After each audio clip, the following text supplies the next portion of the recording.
Halah. Masak apa, Mbok? Seko warung, Ratakon. Napa ning warung? nongkrong biasa. What? Ben kaya cah nom.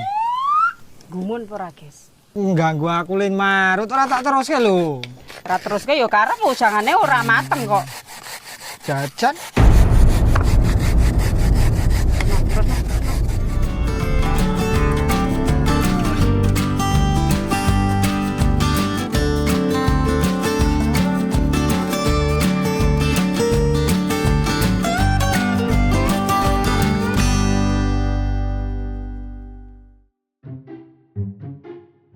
Jane ngono lho.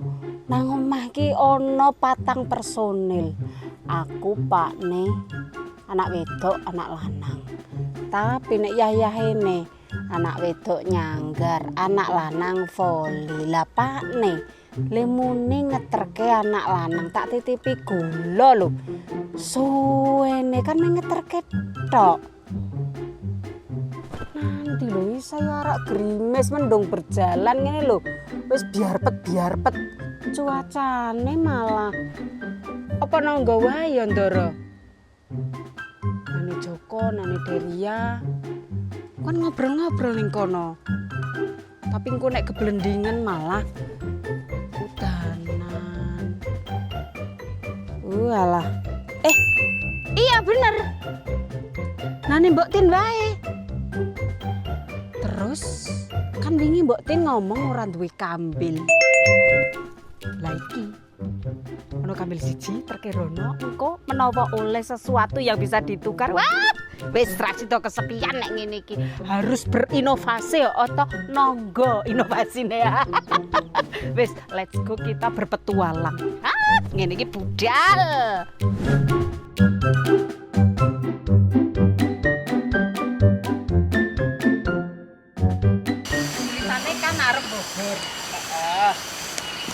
Koyone seger ngono nek sindoki bote. Lah aku ora ndek bote duwene kambil kita ijolke, kita barter dengan Mbok Tin. Mbok menawa duwe, nek ora duwe ya wis iki engko dinake Mbok Tin ngono wae. Mbok Tin. Nang omah ta? Duwe bote ora? Duwe? Pira? Duwe siji. Ora apa-apa tak jaluke. Ayo munggah gunung. Iki jalan satu-satunya saka Mbok Tin. Dadi Mbok Tin iki nek arep kemana-mana ya liwate kene. Lah aku jalanku sik mesok. Ngono kok do mlayu. Duh senengane. Kano, apa? Mau tandur? Udah tas kali, Mbak. Tas Bali. Jare ra ndek kambil. Iya. Iya, iya. Iki jenengan kambile, aku bodene aku ki Bogor. Iki dadi lah ya tak boboran dipangan wong loro apa wong telu kok tak tambahane so. Sak anane wae. Iya. Ini tas sak bobor dhewe. Kok bobor dhewe? Ya wis ya apa ya. Nuwun ya, Mbak Tin. Ados iki teles lho. Iyalah, kok gak masuk angin. Wis ya. Nuwun ya, Mbak Tin. Ya, makasih. Ayo mulai.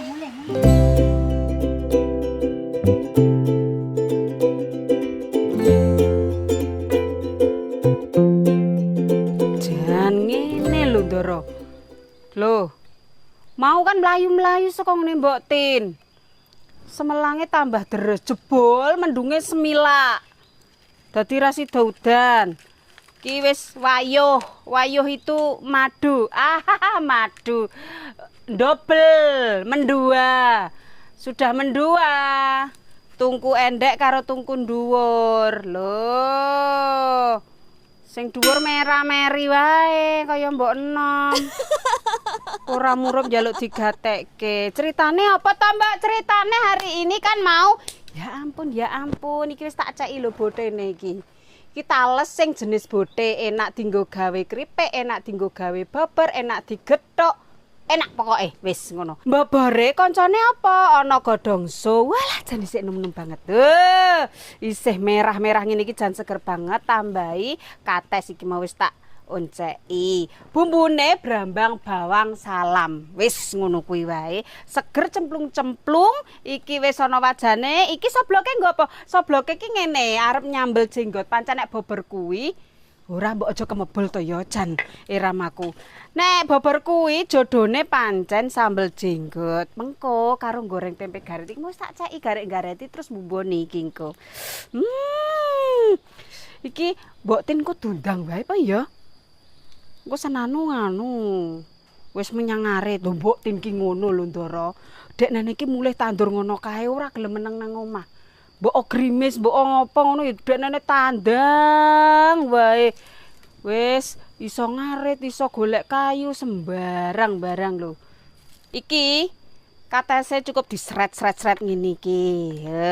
Ngono ya Ndara ya. Tahu masak bobor durung? Durung.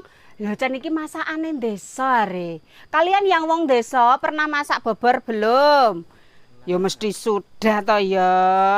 Bobor iki ya iso wae apa-apa dibobor kuwi ya iso wae. Nek wong kutha nyebute mungkin lodeh. Nek wong desa kaya si mbok nyebute bobor. BTW ya Ndara ya, terima kasih sudah nonton video-videone Simbok. Terus jangan lupa selalu like, comment, subscribe dan share ya Ndara ya. Bene kalian bisa mengikuti Simbok ngapain saja dan kemana saja, termasuk iki arep bobor bote.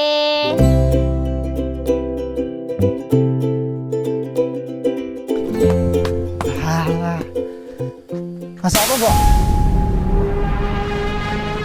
Seko warung. Ratakon. Wis dipleroki sik aku wis tanggap. Ning kono ki udan, jebul Kene mau ya udan. Jebul tekan kene terang. Napa ning warung? Nongkrong biasa. What? Ben kaya cah nom. Gumun ora, Guys? Lho aku lho eling Mbok Tin rande kambil tak teri kambil karo njaluk bote arepe tak bobor. Deke lho penak banget nongkrong. Rong ngopi mestine. Yo iya. Jodone kan kuwi setelane. Lah mek perkara ngopi tak gaweke kopi sak jumbo nang omah iso. Kembung no. Perlu Aku direwangi ora? Rasah. Tenan. Tenan. Tenan. Ya wis. Nek aku muni rasahi tandane aku gelem. Nah, kuwi nek wis muni rasa kan berarti ora. No, wis. Kon apa aku? Parutke kambil. Oke. Ngono kuwi kok ya ora peko. Nek wong wedok muni rasah ya jenengan sing kene. Lah kok Sing panas. Cerak geni panas to, Ndara. parut pundi? Iki kabeh. Heeh.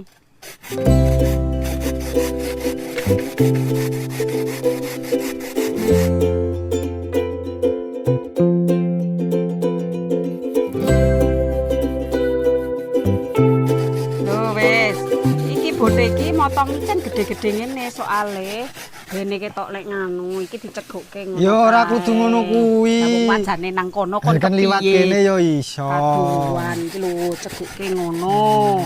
Cegukke terus digaweke bumbune. Iki ya ngopo kok le marut dadak ning cowek. Sing penting kan diparut.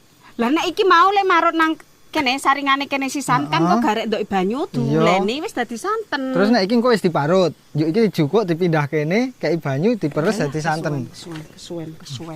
Padha to? Masulan. Bumbune brambang bawang. Aku bawange nang nganggo siji pil ya, soalnya minggu wong loro sethithik wae. Diuyahi sisan ben ngulek cepet.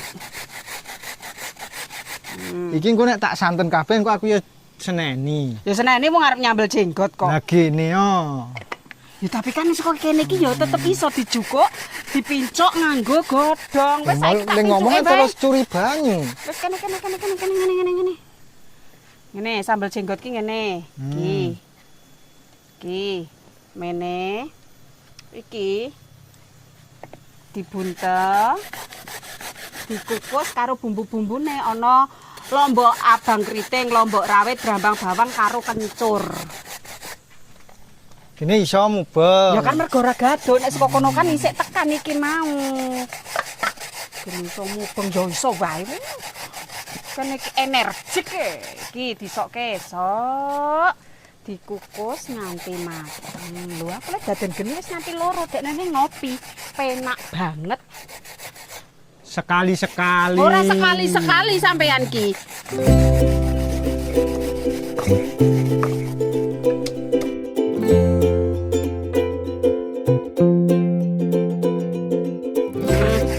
Halus bumbune ndara cegukke. Seko kene. Yo ngene sik tekan ki yo ora apa-apa kok saka kene. Tekan ora yo ngganggu aku lin marut ora tak teruske lho. Ora teruske yo karep usangane ora mateng kok. Jajan.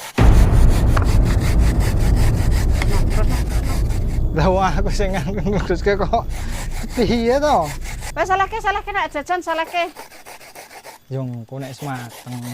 Oh nek mateng tetep bisa jajan. Ya nek urung wareg. Piye? Wis rasa wis. Aku ra sida masak. Ndara wis ya wis iki pokoke sing iki wis rampung. Rampung kepiye dituntaske nek masak ki. Kamu genah ki arep dimangsake kok wis merkoro ale arep Nah, jajan sing wae merkoro lho. ki sapa? Kok rumasakku. Piye to? Wong sing jalari ki ya kono. Jalarane iki ya mergo lunga ning warung ngopi kuwi kok. Bakule lunga ya sisan karo dikongkon, jare kon tuku gula. Ganti. Ning omah nggon motor. Tak cantelke nang arep lawang lah kae. Endi? Ketara rupane ngapusi. Lali le tuku gula. Ora lali. Cemantel nang nggon motor. Tenan. Nek ora kecantelan nang nggon jero jok. Wis tenan, tilikno. Iki awas lho ya. Iya. Tel kupinge. Ya aja. Aku nek njuk dicelukke ra krungu. Salame dicegukke cemplung. Isi dadi santen apa ora? Ya sida.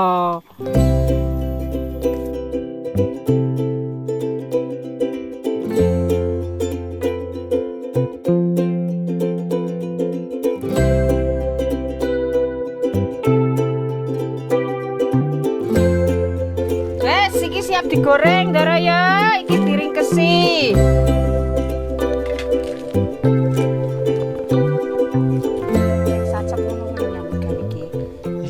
Set kurang kepiye to?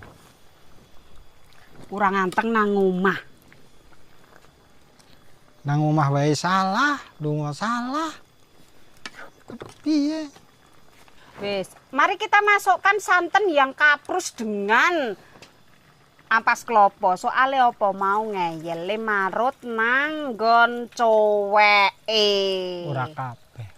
Wis dudek-dudek aja nganti santene pecah. Engko nek pecah mbeler. Nek ngertiku sing pecah ki beling. Ya santen ki iso pecah, dadi ora seger. Gelas, piring ngono kae iso pecah.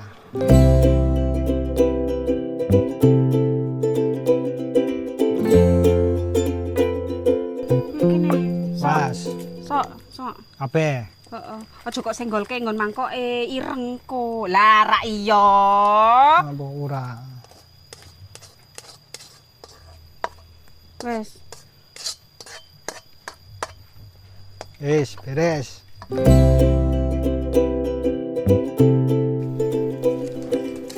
Goreng tempe, simbok nyambel jenggot. Jeruk panas. Jenggote kuwi. Jenggote iki.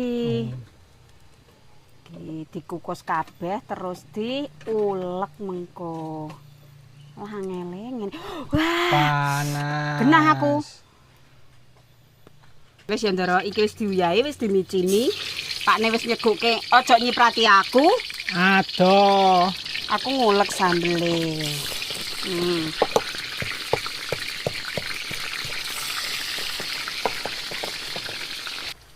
Lon. Nah. Ngendi? Kok kene, cekuk kene. Kuat. Zak. Tisok. Yo panas. Oh, Walah. Tuwek. Apane? Jenggote wis putih kabeh.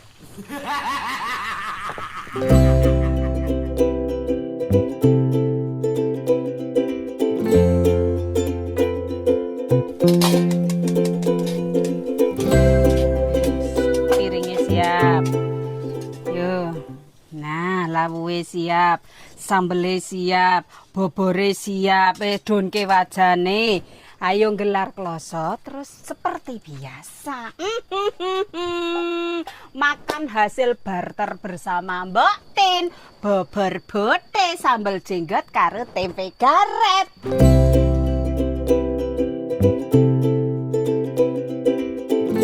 Yo pegele. Yo wis ke. Yo pegel yo ngaso. Aku ngasong kok ora mesen masak. Kan saiki engko bar mangan. Lah wong le mangan pegel ki terus- mergo masak mau lho. Ora mergo ngopi nang warung ki ora. Aku yo nganti pegel nang kono. Le tengok. Ah udan kok. Padahal kene ra udan banget mau. Ya beda kono udan deres. Warung endi? Kae ngopi biasa. Heeh. Sapa bakule? Ya kae lah, gunah dhewe. Sopo? Ya mosok tak sebut nang kene. Kae, heeh. Ya iya. Sing rambutnya dingene kae. Oh. Kok apal? Kok eram aku. Janji wedok sing rambutnya dimerengke ngene, ngudek kopi karo ngene. Kok gumun. Wis tahu berarti. Ya aku kan weruh. Ming weruh ming mlaku ya weruh. Ya ora mungkin wong lek ngudek kopi nang jero kok weruh. Akal-akalane. Wong liwat ngono ki ya tetep weruh lho. Iki jenggot tuwa mau. Diarani sambal jenggot iki tekne iki ya jan ming mirip jenggot. Ngaprus kuwi lho kaya jenggot sampean kuwi. Lho mbel jenggot. Tempene. Ayo Ndara, ayo Ndara. Dicampur-campur terus puluk ngene iki bobor bote tempe garet sambal jengkol. Jenggot. Wis kimpi-kimpi jengkol. Nggo puluhan pertama untuk semua yang nonton. Bismillah.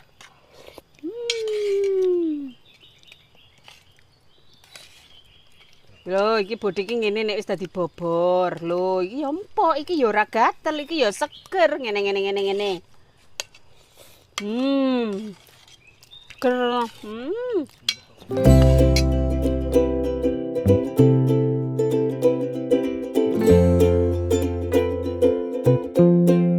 Nih yo kuwi mau Ndoro. Wis tak kasih inspirasi masak desa sing seger satset wat-wat das tur inuk ki ya aja lali. Apa? Like, comment, subscribe dan share ngono Ndoro.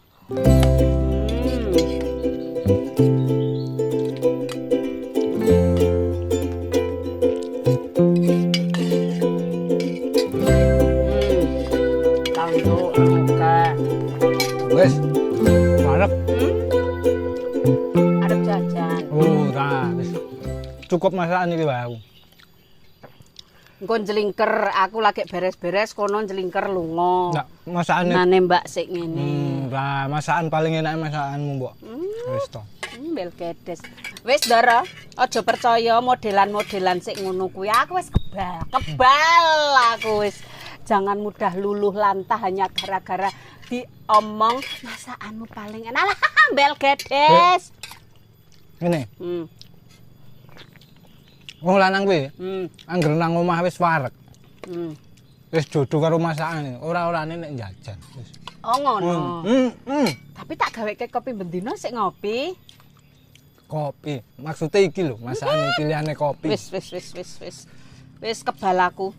Wis Ndoro, ayo kita paksa bersama Pak Ne tanduk biar kenyang, biar full, ben ora metu-metu jajan. Terlalu saksikan ya Ndoro ya, Pawon Mbok Wiryo hanya di Mbok Wiryo Channel. Pawon Mbok Wiryo rasane mesti tonjol.